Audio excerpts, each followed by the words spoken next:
मैथिल जा मिथिला मिता जा बजे छी। हमार प्रणाम लियो सब कियो, अपन आशीर्वाद बना कर रखो। आइ भगवती के गीत एक सुनो। अम्मा एलौं शरण में अपन जानी को, अम्मा एलौं शरण में अपन जानी को, दुख काहू कते हम आहा के कानी को,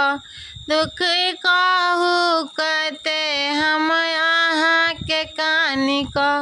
सर्व व्याकुल आय सबटा आय सर्वलोक में, सर्व व्याकुल आय सबटा आय सर्वलोक में, हम तखन सा पड़ल छी परम सोच में, हम तखन सा पड़ल छी परम सोच में, पिजे जीवन बनल अछि गुरु ज्ञान सा,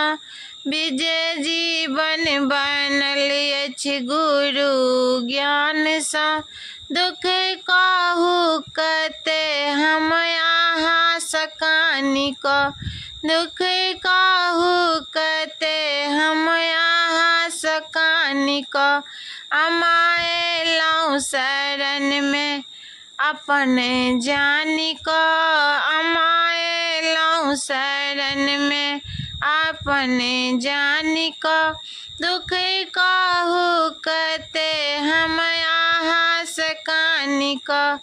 हम सदिखन पड़ल छी महापास में, हम सदिखन पड़ल छी महापास में, हम निकलू कोना जाल तोरी फानी को,